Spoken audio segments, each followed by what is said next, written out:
What if the most dangerous thing about you from a security perspective isn't your password, isn't your access privileges, and it isn't even your job title? What if it's your Tuesday at 4:47 p.m.? Not Tuesday in general, not late afternoon in general. Your specific Tuesday, your specific 4:47, the moment when, based on 3 months of behavioral observation, you are statistically 340% more likely to approve a request without reading it fully.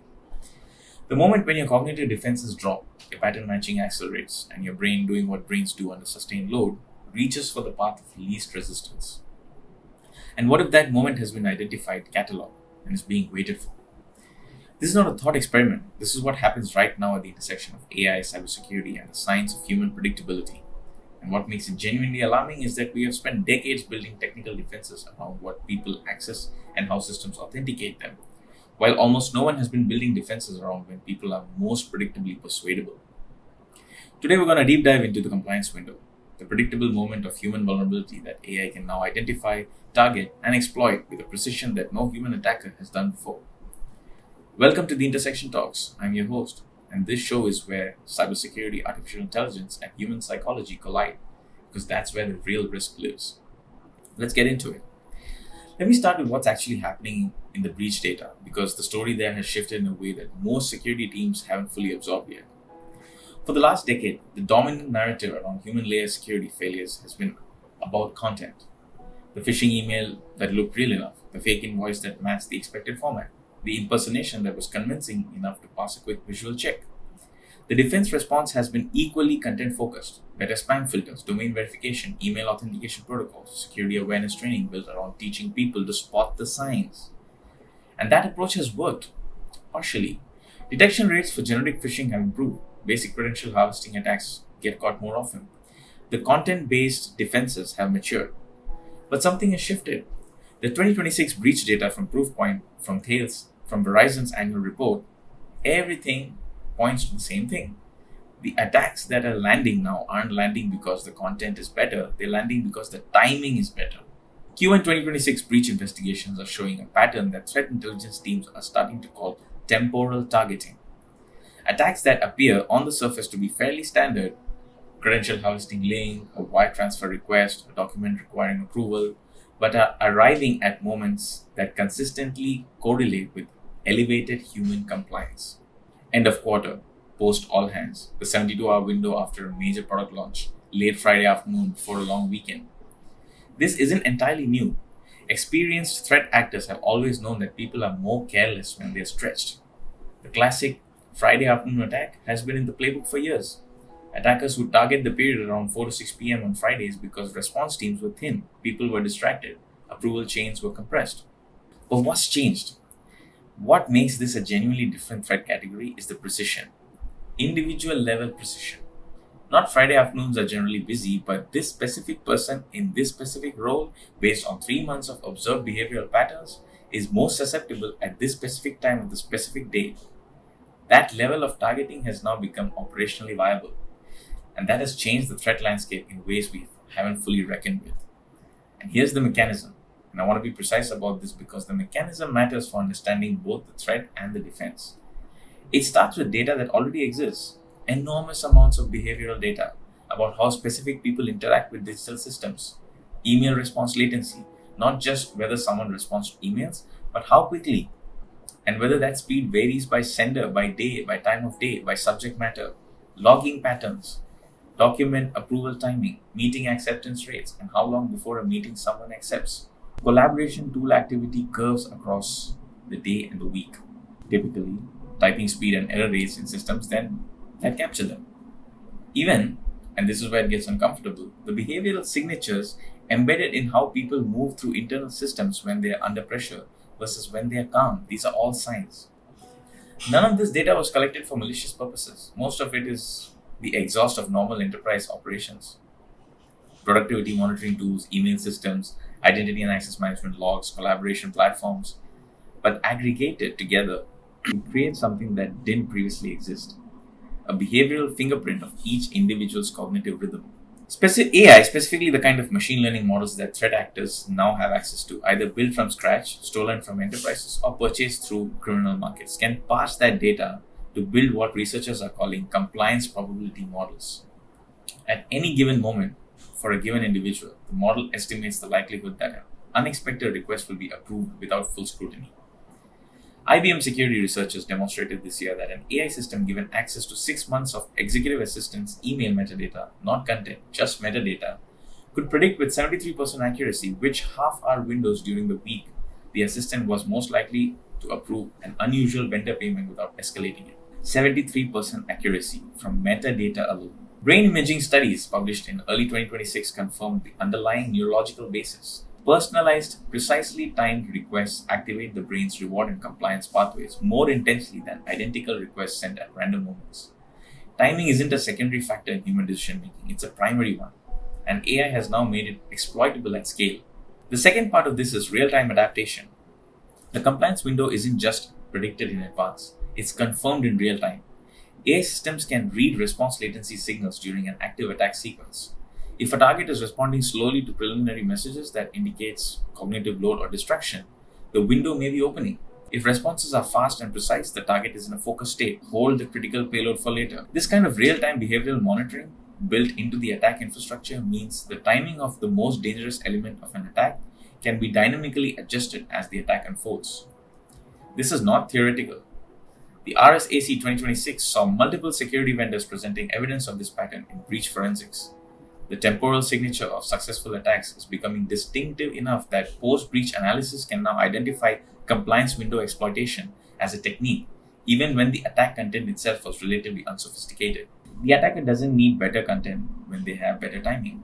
Now let's go deeper on the human side, because the reason this works, the reason timing is such a powerful variable, is rooted in how human cognition actually functions under sustained load. The fundamental concept here is ego depletion and its relationship to decision quality. The idea, supported by a large body of research despite some methodological debates, is that the capacity for careful, deliberate decision making is a resource that depletes over the course of a sustained cognitive workload. It's not infinite. It doesn't replenish instantly. And when it runs low, the brain shifts, not consciously, not deliberately. It shifts from system 2 thinking, which is slow, effortful, and analytical, to system 1 thinking that's fast, heuristic, and pattern matching. In security terms, when you're cognitively depleted, you approve things on pattern rather than on scrutiny. This looks like the kind of email that I usually approve. That replaces, let me read through this carefully. The brain is making a reasonable resource allocation decision. It's conserving deliberate processing for what it judges to be genuinely novel situations, but it's making that decision in an environment where adversaries are specifically crafting stimuli to look like routine expected inputs. This is the core exploit. The compliance window is the period when System 1 is dominant and System 2 is depleted.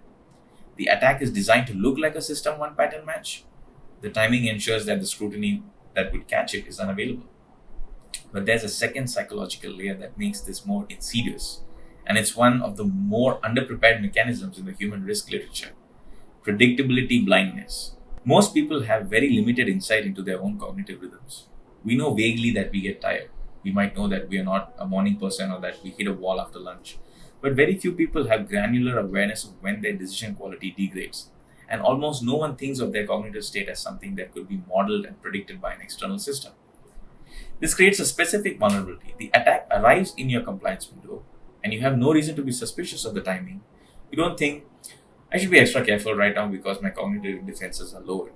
You're just in the flow of your day.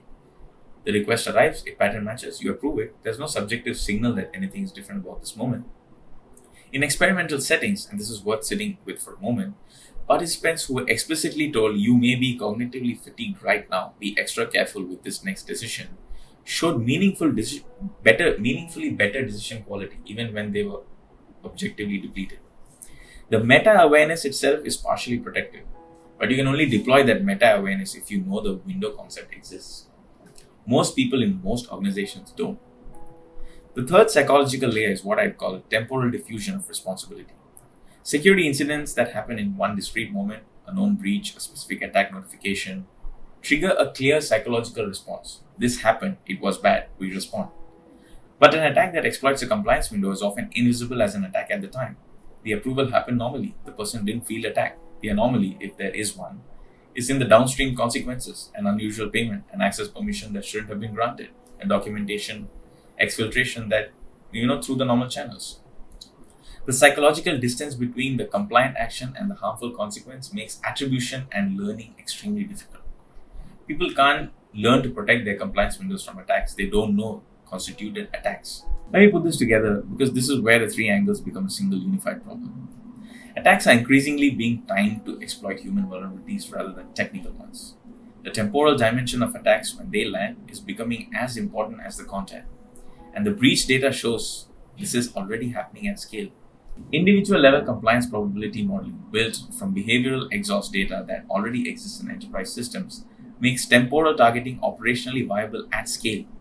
Real-time behavioral confirmation makes it dynamically adaptive. The barrier to entry for this kind of capability is dropping rapidly. Human cognitive depletion follows predictable rhythms. The rhythms create compliance windows that are invisible to the individuals actually experiencing them. And the architecture of modern work, sustained cognitive load, compressed decision cycles, notification saturation, always-on availability, is systematically widening those windows and making them more reliable. The collision point is this. We have built identity systems, access controls, and technical defenses predicated on the assumption that the human in the loop is making reasonably deliberate decisions. That assumption is wrong during compliance windows, and AI can now tell attackers exactly when that assumption is wrong. This is a structural vulnerability. It's not about any one person being careless or untrained. It's about the predictable neuroscience of human decision making colliding with AI-driven behavioral profiling and an attack ecosystem that has learned to exploit the gap. And the reason this matters so much right now is the acceleration curve. The tools required to build compliance probability models were 2 years ago the province of sophisticated nation-state actors with serious resources and long timelines. The commoditization of AI, including the leakage of enterprise-grade behavioral profiling tools into criminal markets that multiple threat intelligence vendors have flagged in their 2026 reports, means this capability is now accessible to a much wider range of threat actors. We are at the beginning of this curve, not the middle. At the individual level, this implication is uncomfortable but important. Your professional behavior over time is a security asset that you probably don't manage as one. Every pattern you establish, your response timing, your approval habits, your cognitive rhythm is potentially observable and modelable, not by your employer monitoring you, but by the adversaries who gain access to the metadata of your digital work life. Breached email systems, compromised collaboration tools, purchased data from data brokers, all of these create partial behavioral data sets that can be combined. The individual question is not, am I being monitored by my employer? It's, what's the behavioral fingerprint I am creating and who might have access to it? At the organization level, the implication is that human layer of security needs to be thought about differently. Right now, most human layer security is designed about content recognition. Can people spot a phishing email? Can they identify a suspicious link? Almost none of it is designed around temporal awareness. Do people have practices that create cognitive buffers at predictable vulnerability points? The organizational question is not just, do our people know what to look for? It's, when are our people most vulnerable? And have we structured approval workflows to account for that? There's also a significant data governance dimension. The behavioral exhaust data that makes compliance window profiling possible lives in enterprise systems. Organizations that have poor data hygiene or productivity monitoring, email metadata retention, and collaboration platform logs are creating data sets that become attack resources if those systems are compromised. The data that tells you how productive your people are is also potentially the data that tells attackers when your people are most exploitable. At a societal level, the implications extend beyond individual enterprises. Critical infrastructure, government decision-making, financial system approvals, all of these involve humans making decisions under sustained cognitive load. The compliance window vulnerability scales. A sufficiently sophisticated actor with behavioral data on decision makers in critical systems and the AI capability to model their compliance windows has a new category of leverage that doesn't require breaking cryptography, exploiting software vulnerabilities, or suborning insiders. It requires patience and timing, and AI provides both. Let me give you 4 specific things that you can actually do with this. First, map your high-stakes decision moments against your cognitive rhythm. It's operational hygiene at its best. Identify the time periods in your week when you know your deliberate processing is at its lowest. Consistently high-pressure periods, post-intensive meeting windows, the last 2 hours of your standard workday. Develop a personal rule. High-stakes approvals don't happen in those windows without a forcing function that requires you to slow down. A specific checklist, a second layer of eyes. a time delay between receipt and action. Call it what you like. The mechanism is creating a deliberate interrupt in the compliance window moment. Second, push for temporal audit capability in your organization's incident response process. When you're doing post-breach or post-incident analysis, add timing to the forensic equation. When did the compliant action happen? What was the cognitive load context at that time? What approval patterns existed around that time window? This kind of temporal forensics is already emerging in leading security operations teams, and it produces a different and important category of learning that content-focused analysis misses. Third, treat behavioral exhaust data as a security asset, not just as an operational one. Any system in your organization that captures behavioral metadata, response timing, approval patterns, activity rhythms is potentially a source of compliance window intelligence for adversaries if it's compromised. Review what data you're retaining, who has access to it, and what your breach notification and response posture is if those systems are exposed. This is a data governance conversation that most security teams haven't had yet. Fourth, build temporal diversity into your approval workflows. If high stakes approvals consistently happens at the same time each week, end of quarter, Friday afternoons, post board meeting windows, you created a predictable compliance window at the workflow level, not just at the individual level. Structural unpredictability in when critical decisions are made is a defense, not chaos, structure, but with intentional variation in timing for the decisions that matter the most. Here's what I want you to leave with. We spent years talking about human firewall, the idea that people are the last line of defense, and what if we train them well enough, they'll stop the attacks that technology misses. That framing has always been partially wrong because it puts the weight of the structural problem onto the individual performance.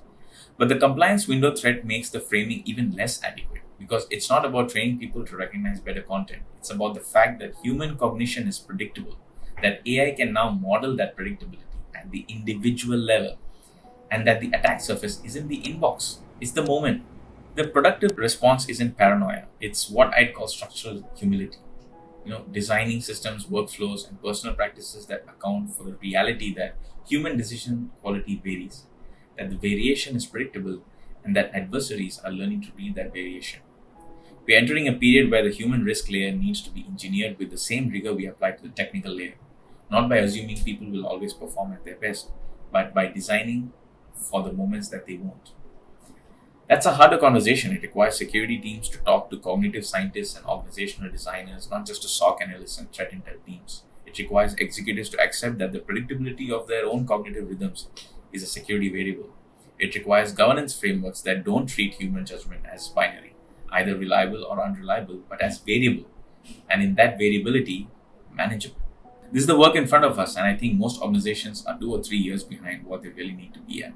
In this episode, if there was something that made you think differently about where your human risk actually lives, please consider subscribing to Synthesection, which is at synthesection.substack.com for the written deep dives every Wednesday. And please also consider subscribing the Intersection Talks at YouTube, which is where this video is going to lie, and we have new videos every week. If you haven't tried already, there's a new game called CISO Command, which is at cisocommand.com. Please try that too and see how that works out in building your own cyber program. I'll be back next week. Until then, stay curious, stay calibrated, and be deliberately careful in your compliance window. You could have been anywhere in this world seeing any video, but you saw this till the very end. Thank you. See you next week.